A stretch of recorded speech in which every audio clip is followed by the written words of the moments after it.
আউযু বিল্লাহি মিনাশ শাইতানির রাজিম। বিসমিল্লাহির রহমানির রহিম। সম্মানিত দর্শক মণ্ডলী, আসসালামু আলাইকুম ওয়া রাহমাতুল্লাহি ওয়া বারাকাতুহু। আল্লাহ রাব্বুল আলামিন ইরশাদ করেন, আল্লাযীনা ইম্মাক্কান্নাহুম ফিল আরদ আকামুস সালাতা ওয়া আতুজ যাকাতা ওয়া আমরু বিল মারুফি ওয়া নাহাউ আনিল মুনকার ওয়াল্লাহি আকিবাতু ওয়া সাদাকাল্লাহুল আযীম। এরশাদ হচ্ছে, আমরা যদি তাদেরকে পৃথিবীতে প্রতিষ্ঠা করি তবে তারা সালাত কায়েম করবে, জাকাত দেবে, সৎ কাজের আদেশ দেবে এবং অসৎ কাজে বাধা প্রদান করবে। আর সব কাজের পরিমাণ আল্লাহর পক্ষ থেকে নির্ধারিত। আল্লাহ রাব্বুল আলামিন প্রাকৃতিক আইনে আলোকে এসব যা যা নির্ধারিত করবে। রাসূল আকরাম সাল্লাল্লাহু আলাইহি সাল্লাম ইরশাদ করেছেন, মুসলিম শরীফের ৮২ নম্বর হাদিস, হযরত জাবির রাদিয়াল্লাহু আনহু থেকে বর্ণিত, রাসূল সাল্লাল্লাহু আলাইহি সাল্লাম ইরশাদ করেছেন, বান্দার আনুগত্য ও কুফরের মধ্যে পার্থক্য হলো সালাত ত্যাগ। আল্লাহ রাব্বুল আলামিন অন্যত্র বলেছেন, ইন্না সালাতা তানহা আনিল ফাহশাই ওয়াল মুনকার। নামাজ মানুষকে সমস্ত প্রকার খারাপ কাজ থেকে রক্ষা করে। অন্যত্র বলা হয়েছে, নামাজ বেহেশতের চাবি। নামাজ আকিমুস সালাত বলা হচ্ছে, ইকরাতুস সালাত এখানে একবারও বলা হয়নি। ৮২ জায়গায় নামাজের কথা বললেও আল্লাহ রাব্বুল আলামিন কখনো ইকরাতুস সালাত এই কথাটা বলেননি, আকিমুস সালাত বলেছিলেন। আর আকিমুস সালাত মানে কি? আকিমুস সালাত হলো নামাজ কায়েম করা। আর নামাজ কায়েমের তাৎপর্যটা কি? নামাজ কায়েম করতে হলে জামাতের সাথে নামাজ আদায় করতে হবে। এখন জামাতের সাথে নামাজ আদায়ের একটা বিধান রয়েছে। একজন ইমাম থাকবেন, উনি আল্লাহ রাসূলের নিয়ম অনুযায়ী সূরা কারাত তেলাওয়াত করবেন, রুকু সিজদা করবেন।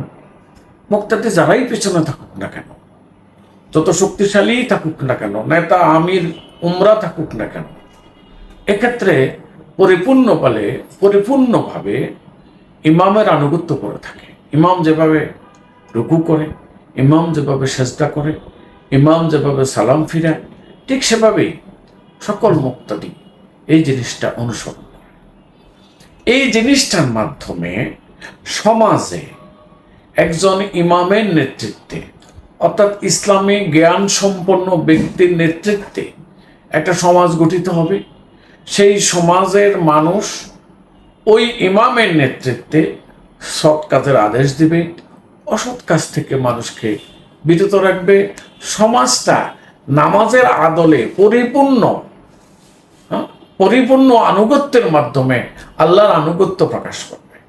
এটাই মূলত নামাজ কায়েমের তাৎপর্য, নামাজ কায়েমের হাকিকত।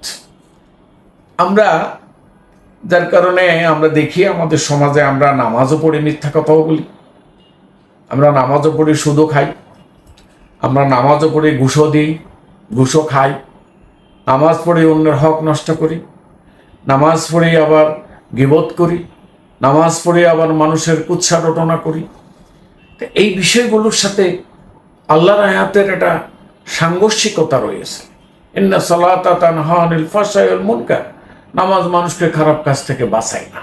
তো নিশ্চয়ই আল্লাহ রাব্বুল আলামিন নামাজের ব্যাপারে যে কথা বলেছেন সেটা সত্য। কিন্তু আমাদের নামাজ, আমাদের ইবাদত হিসেবে আমরা যেটা নামাজ পালন করি, নামাজের শুরুতে আমাদের জিন্দেগিটা আমরা পার করি না বলে এই নামাজ আমাকে ঘুষ থেকে, সুদ থেকে, ব্যভিচার থেকে, জেনা থেকে রক্ষা করে না। সুতরাং দোষটা আমার নামাজের, দোষটা আমার আকীদাগত দিক থেকে নামাজটাকে আমি কিভাবে গ্রহণ করছি সেটার উপর ডিপেন্ড করে। আমরা যেভাবে নামাজ পড়ছি, আমরা বিভিন্ন রকমের ইবাদত বন্দেগী করছি, কিন্তু ব্যক্তি জীবনে, সামাজিক জীবনে, রাষ্ট্রীয় জীবনে নামাজের কোনো ফল, নামাজের কোনো প্রতিক্রিয়া, নামাজের কোনো প্রতিফলন আমরা দেখতে পাচ্ছি না। তাহলে আমার এই নামাজ আল্লাহর কাছে গ্রহণযোগ্য নয়, আমার এই সালাত আল্লাহ রাব্বুল আলামিন কবুল করবেন না। কারণ 5 ওয়াক্ত নামাজের মাধ্যমে আল্লাহ রাব্বুল আলামিন পরিপূর্ণভাবে একজন ব্যক্তিকে আল্লাহর আনুগত্য করার প্রশিক্ষণ দেয়। কিন্তু আমরা সেই প্রশিক্ষণ 5 বেলা নিয়ে থাকি ঠিকই, কিন্তু জীবনের কোনো ক্ষেত্রেই আল্লাহর আনুগত্য প্রকাশ করি না। আল্লাহর আনুগত্য প্রকাশ না করার কারণে আল্লাহর কাছে আমাদের নামাজের, আমাদের সেজদার, আমাদের রুকুর, আমাদের তেলাওয়াতের কোনো মূল্য নেই, কোনো মূল্য হতে পারে না। তাই আসুন আমরা নামাজে যেভাবে আল্লাহর আনুগত্যের মাধ্যমে রাসূলের সুন্নাহকে আঁকড়ে ধরে সালাত আদায় করে থাকি, জীবনের প্রত্যেকটা ক্ষেত্রে আল্লাহর হুকুম এবং রাসূলের সুন্নাহ মোতাবেক নিজেকে আল্লাহর নিকট সমর্থ করে দিই, আল্লাহর আনুগত্য করি, আল্লাহর বিধান অনুযায়ী জীবন পরিচালিত করি, তাহলেই আমার নামাজ সার্থক হবে, তাহলেই আমার ইবাদত হিসেবে নামাজকে কবুল করা হবে। আল্লাহ আমাদের সবাইকে তৌফিক দান করুন। ওয়া আখিরু দাওয়ানা আলহামদুলিল্লাহি রাব্বিল আলামিন।